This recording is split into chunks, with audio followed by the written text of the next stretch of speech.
कल्पना कीजिए, आसमान में उड़ता एक विमान। अंदर बैठे लोग सुरक्षित होने का भरोसा करते हैं, लेकिन अचानक कुछ ऐसा होता है जो कुछ ही सेकंड में सब कुछ खत्म कर देता है। एक जोरदार आवाज, धुएं का गुब्बार और फिर सन्नाटा। जब ऐसी खबर आती है कि किसी बड़े नेता का विमान या हेलीकॉप्टर हादसे में निधन हो गया, तो सिर्फ एक व्यक्ति नहीं जाता, बल्कि पूरा देश कुछ पल के लिए थम जाता है। भारत के इतिहास में ऐसे कई मौके आए हैं जब हवाई हादसों ने देश से उसके सबसे बड़े, सबसे प्रभावशाली और सबसे भरोसेमंद नेताओं को छीन लिया। ये हादसे सिर्फ दुर्घटनाएं नहीं थे, बल्कि वो क्षण थे जब राजनीति, सत्ता और ताकत सब कुछ प्रकृति के सामने बेबस नजर आए। भारत में हवाई हादसों का इतिहास बहुत पुराना है, लेकिन जब इन हादसों में बड़े नेताओं की मौत हुई तो उनका असर सिर्फ उनके परिवार तक सीमित नहीं रहा, बल्कि पूरे देश ने उस दर्द को महसूस किया। सबसे पहले अगर हम पीछे जाएं तो 23 जून 1980 का दिन याद आता है। दिल्ली के सफदरजंग एयरपोर्ट के पास कांग्रेस नेता संजय गांधी एक छोटे विमान को उड़ा रहे थे। संजय गांधी को उड़ान भरने का शौक था। वो खुद पायलट थे और अक्सर विमान उड़ाया करते थे। लेकिन उस दिन कुछ ऐसा हुआ जिसकी किसी ने कल्पना भी नहीं की थी। उड़ान के कुछ ही मिनटों बाद विमान का संतुलन बिगड़ गया और देखते ही देखते वो जमीन से टकरा गए। कुछ ही पलों में संजय गांधी की मौत हो गई। उस समय संजय गांधी को कांग्रेस पार्टी का भविष्य माना जाता रहा था। उनकी मौत ने भारतीय राजनीति की दिशा ही बदल दी। आज भी लोग कहते हैं कि अगर संजय गांधी जिंदा रहते तो भारत की राजनीति शायद बिल्कुल अलग होती, लेकिन किस्मत ने उन्हें बहुत जल्दी देश से छीन लिया। उसके बाद साल 2001 आया और देश ने एक और बड़ा झटका देखा। कांग्रेस के वरिष्ठ नेता माधवराव सिंधिया, जो राजनीति में शालीनता और गरिमा का प्रतीक माने जाते थे, एक निजी छोटे विमान से कानपुर जा रहे थे। 30 सितंबर 2001 को उत्तर प्रदेश के मैनपुरी के पास खराब मौसम के कारण उनका विमान दुर्घटनाग्रस्त हो गया। इस हादसे में माधवराव सिंधिया की मौत हो गई। सिंधिया परिवार, जो दशकों से भारतीय राजनीति में महत्वपूर्ण भूमिका निभाता रहा है, उस दिन एक ऐसा नेता खो बैठा जिसकी कमी आज भी महसूस की जाती है। ये सिर्फ एक विमान हादसा नहीं था, बल्कि भारतीय राजनीति के एक सभ्य और संतुलित स्वर का अंत था। साल 2002 में भारतीय लोकतंत्र को एक और बड़ा झटका लगा जब लोकसभा अध्यक्ष GMC बाल योगी की हेलीकॉप्टर दुर्घटना में मौत हो गई।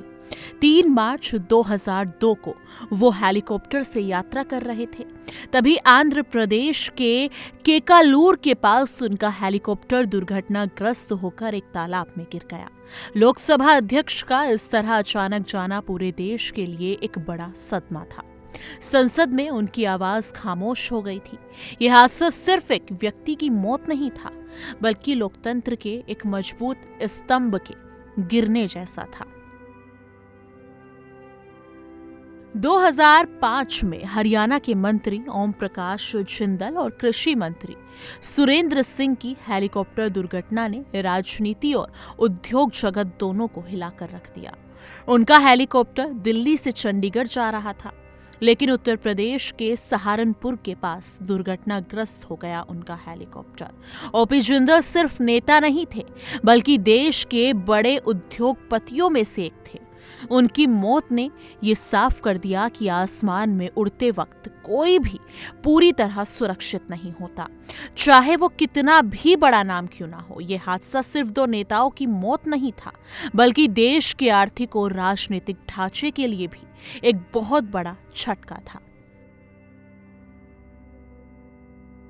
इसके बाद 2 सितंबर 2009 को देश ने एक और दर्दनाक हादसा देखा, जब आंध्र प्रदेश के मुख्यमंत्री वाईएस राजशेखर रेड्डी की हेलीकॉप्टर दुर्घटना में मौत हो गई थी। वो हेलीकॉप्टर से यात्रा कर रहे थे, लेकिन पहाड़ी इलाके और खराब मौसम के कारण उनका हेलीकॉप्टर दुर्घटनाग्रस्त हो गया। जब उनकी मौत की खबर आई तो पूरा आंध्र प्रदेश शोक में डूब गया।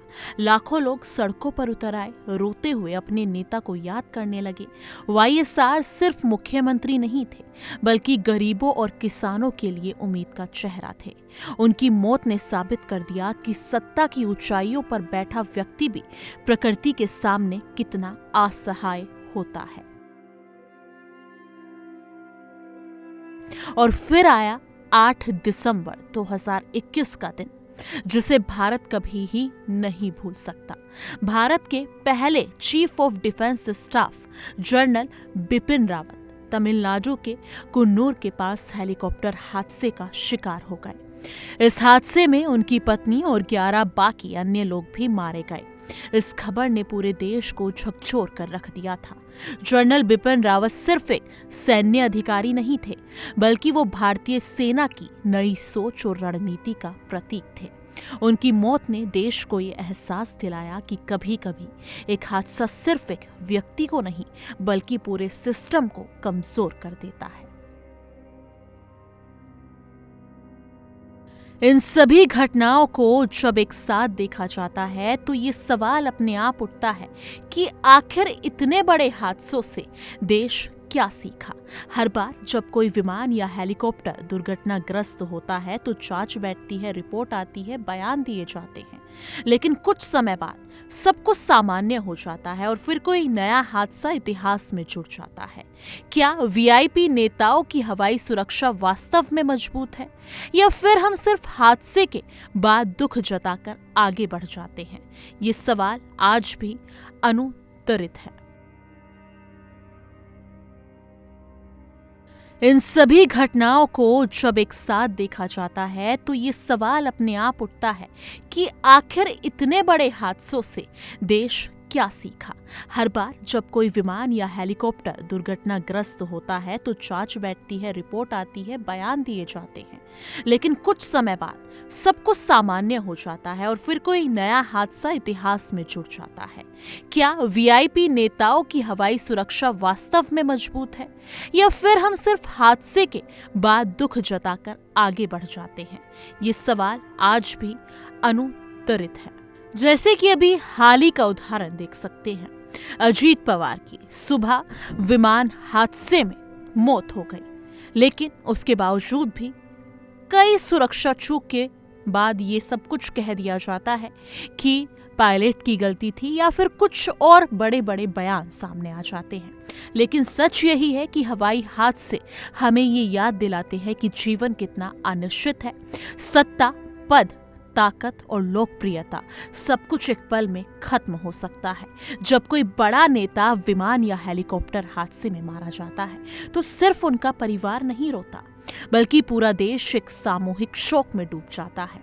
ऐसे हादसों में सिर्फ इंसान ही नहीं मरता, बल्कि देश का एक सपना, एक उम्मीद और एक भविष्य भी टूट जाता है। शायद यही वजह है कि जब भी कोई विमान आसमान में उड़ता है तो कहीं ना कहीं मन में ये डर भी रहता है कि कहीं इतिहास खुद को फिर से ना दोहरा दे।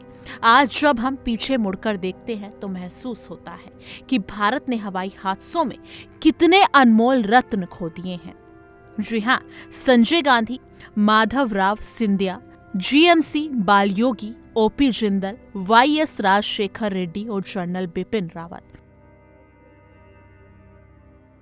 और यहाँ तक कि अगर अभी हालिया यानी कि उदाहरण देखें तो महाराष्ट्र के बारामती में एनसीपी नेता अजीत पवार का विमान गंभीर रूप से दुर्घटनाग्रस्त हो गया था, जिसमें बताया गया था कि लैंडिंग की कोशिश करते समय प्लेन क्रैश हो गया था।